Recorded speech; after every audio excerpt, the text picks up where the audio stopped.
everyone, I'm Karen. I am the founder here at Fave Lifestyles, and I am here today with Brenda Reiss. Hello, Brenda. Hi, Karen. Hi. Yeah. You know what? We're going to have a fun little conversation today. We are talking about the book. This is kind of behind the scenes at Being Brave. Hashtag celebrating 1 million women and their courage. And we're going to be talking a little bit about courage and bravery and why it's so important for women to share their stories, and talk about a little bit too about the experience of writing a story and what that is like if you should decide to come here and write your story and share it with the world too. So, because sometimes that's the bravest thing that we can do, is to share our story. And so we have this mission, hashtag celebrating 1 million women. And it is really about being on a journey with other women and our brave stories, and just connecting through the power of our stories, because we have a lot of shared experiences. Yes, we do. A lot of shared emotions. Yes, we do. So the characters in your story may be different. It may be a different situation, but we go through a lot of the same emotions and the outcomes, and we get to cheer you on and be by your side, hold your hand when you need it. And so it's all a beautiful thing. So Brenda, I'm really happy to have you here today, and we're going to share a little bit about you and about your story. Good. So first, ladies, I'm going to read a little Brenda's bio. And so Brenda's life is a testament to the power of rewriting one's narrative. Through her work as the forgiveness coach, she ignites the potential within her clients, inspiring them to redefine their lives and embrace the strength within. Her story and coaching encourage others to explore beyond their perceived limits and to discover the possibilities of a life led with heart and courage.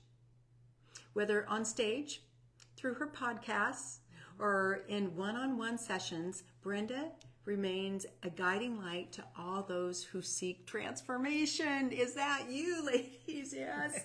Well, through our stories, we can have a lot of transforming that we need to do, and walking through those transitions. So, wow. So here we are at your home. Thank you for inviting us in. Absolutely. Yes. So what are you excited about in this season of life for you? So what I'm excited about is actually rediscovering me. Ooh, I know. Okay. There's a brave story right there. Oh, there is. So it's rediscovering me through being married and going through a major health challenge with my husband, having dementia, and then being able to go, who am I in this relationship now? It's kind of like single but married, and I know a lot of you can relate, because a lot of that is going on, whether it's with parents or husbands or whatever, it's hitting us hard. And so being able to rediscover who I am in this time of my life has been quite the journey.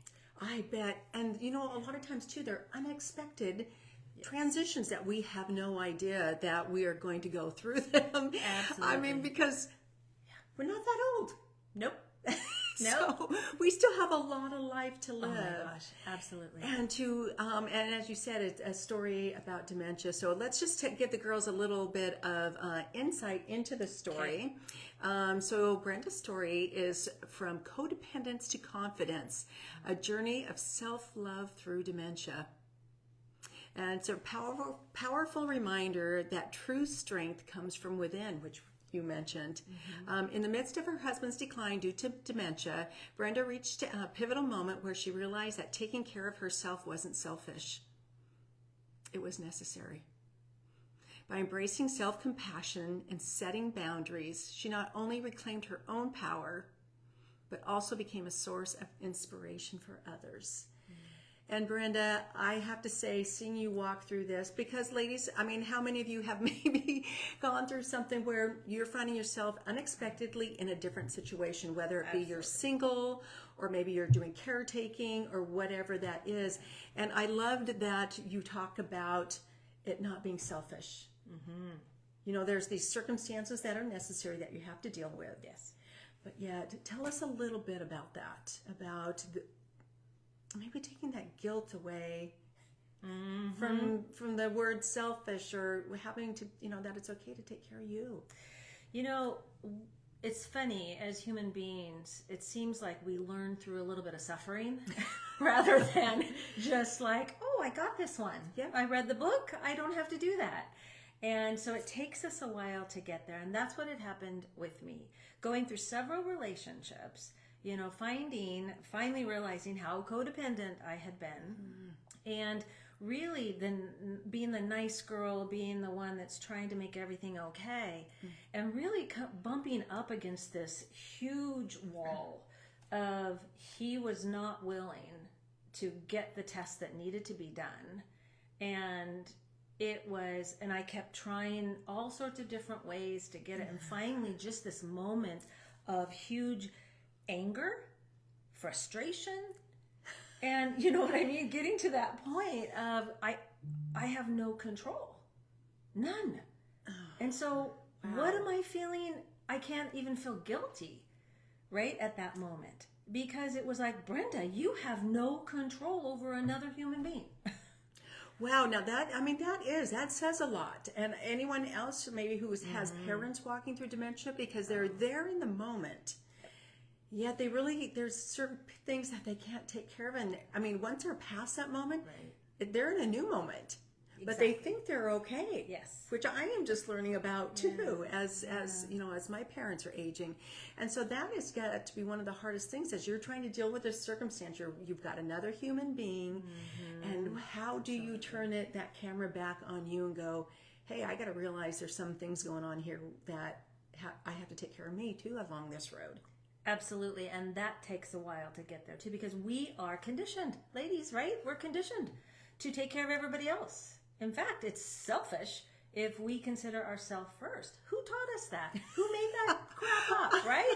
It was like, and finally just, you know, having that moment of just anger, of this raging inside of me, right? Because it's not just that moment.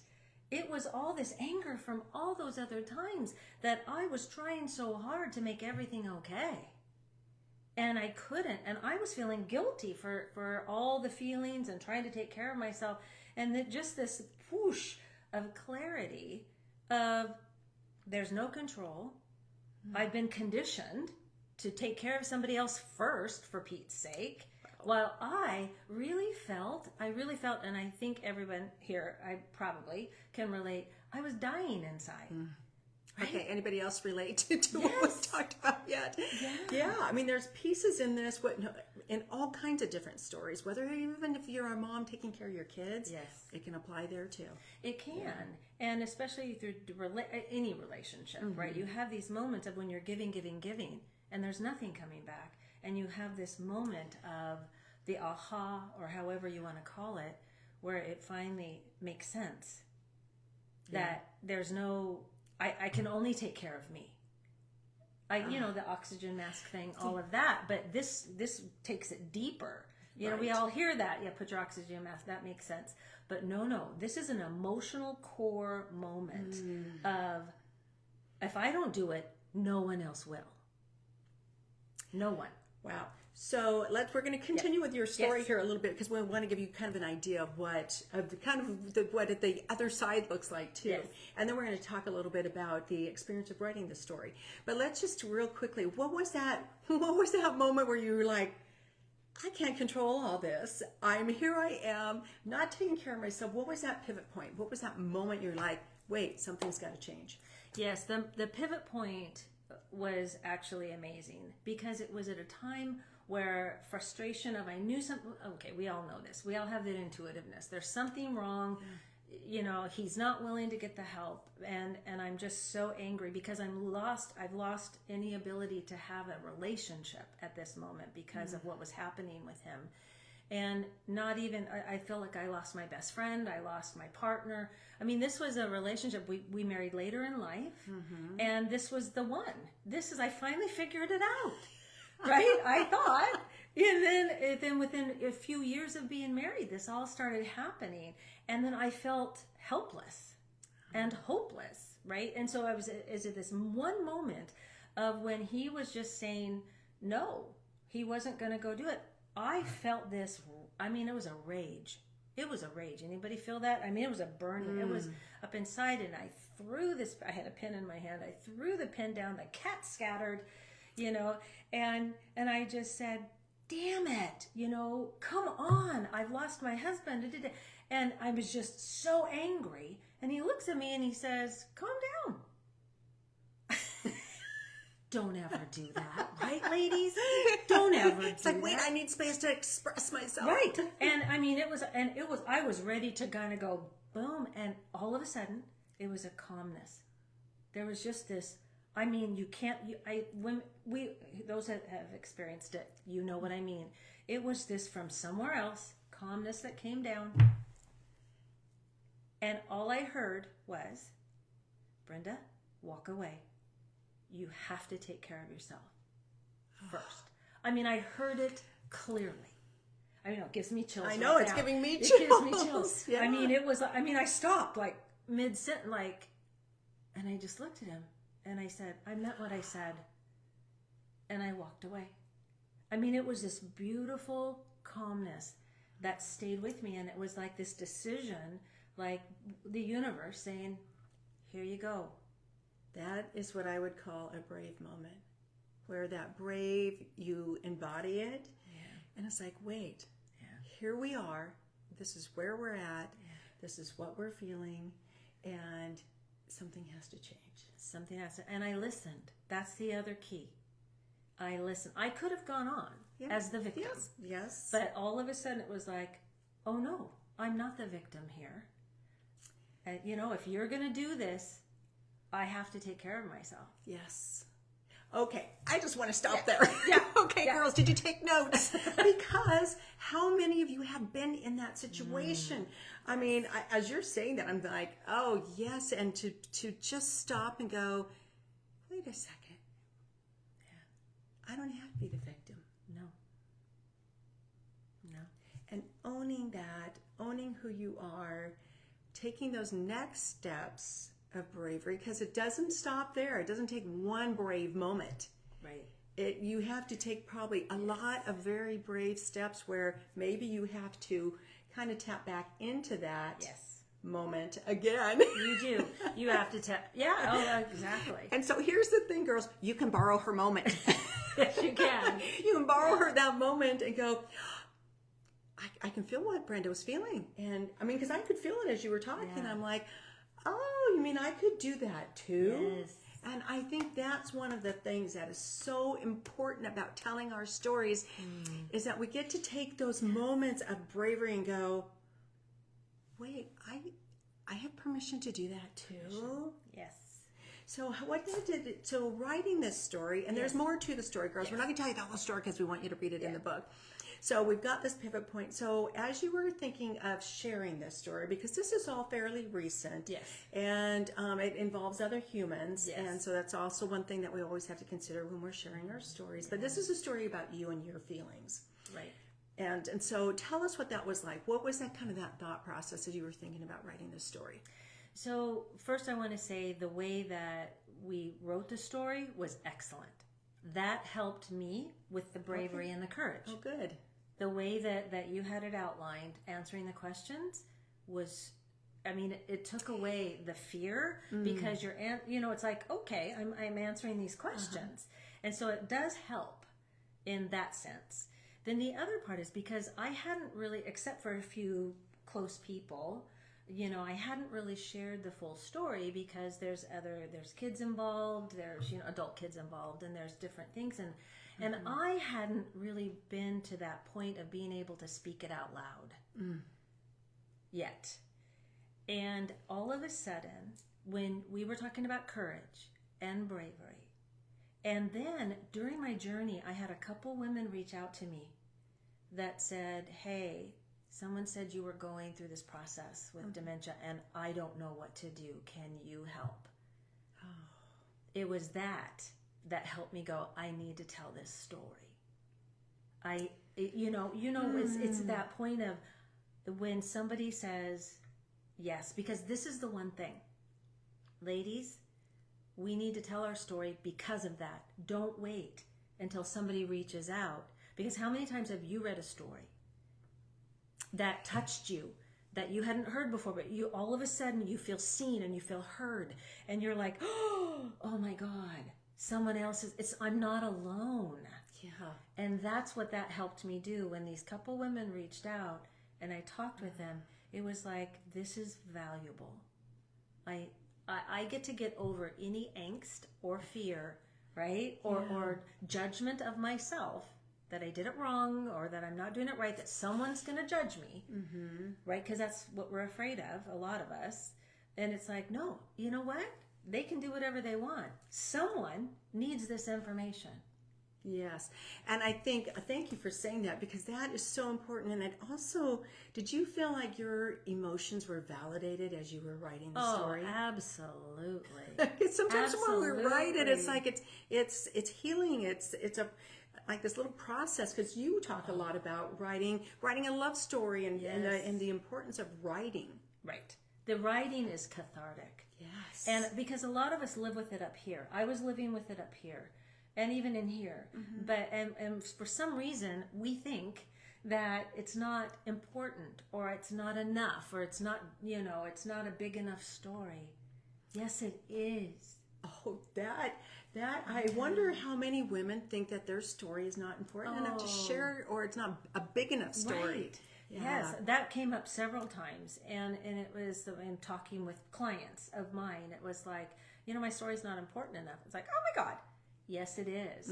And then writing the story, like I said, the way that it's laid out, really helped. I was feeling lighter and freer as the more I wrote, and it was so, it was just freeing. Wow, that is great. So as we go through the story, so the process, ladies, is we talk about the circumstance, we talk about the pivot point, then we go into talking about what your lessons were. Yes. So what was the most unexpected thing that coming after writing that you experienced by just sharing the story for you? There was two things that happened. One was really understanding how powerful I am. Oh, I love that. It was amazing. It was, from the inside, right? Yes. Because we do different things. But it's these steps of courage, it's these steps of bravery that really hit me hard. It was like, look what I went through. Look what I went through. And I'm standing stronger. I've learned from it. And that was huge for me. Wow.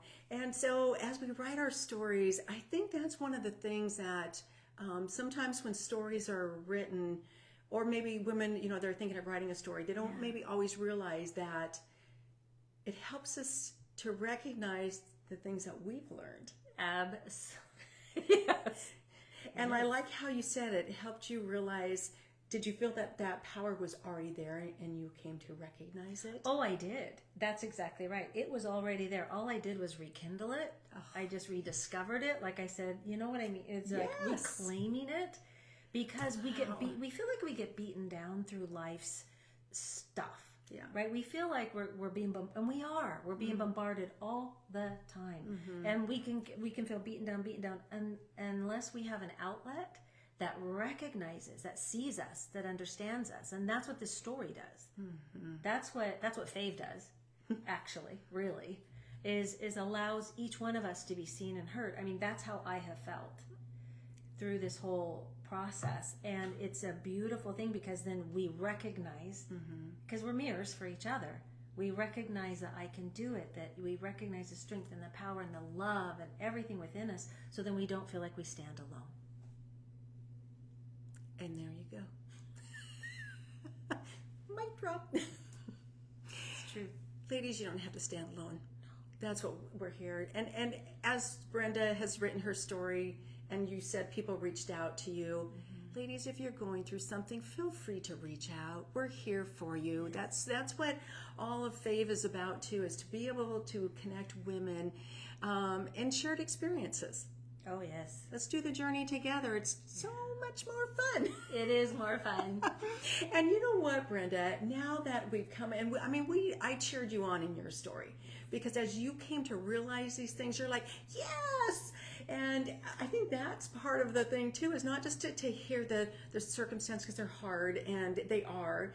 And that pivot point to recognize, hey, something needs to change, and here's how it's going to change. But to be able to walk with you through the changes and cheer you on, and now see all the beauty that is coming out of it. Yes, thank you. Yeah. Yeah, Thank you for taking us along on your story. Absolutely. So as we close out, is there anything you would like to leave the ladies with? Absolutely. I so encourage you to really, really take to heart that your story is important. That no matter what you've been, it doesn't have to be a big dramatic event.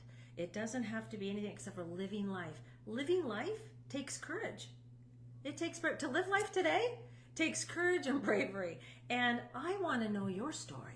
I want to hear how you've gone through it, because everything we read and get ourselves involved with, and like this community here, is something that we can take to heart and go, oh, one, I'm not alone. Yep. Two, I'm valuable. Right? And three, I matter. Yes. You matter. And it's important, whether you write the story or not, have it published, write the story. Write the story, because everything you've gone through really builds up your heart center, so that you know that you are worthy of being here, because you are. Yes. And let's end with her quote that we pulled from her story is, you are worthy of being loved because you are you. And ladies, we love you. Come share your story here at Fave. Come journey with us. And we'll see you next time.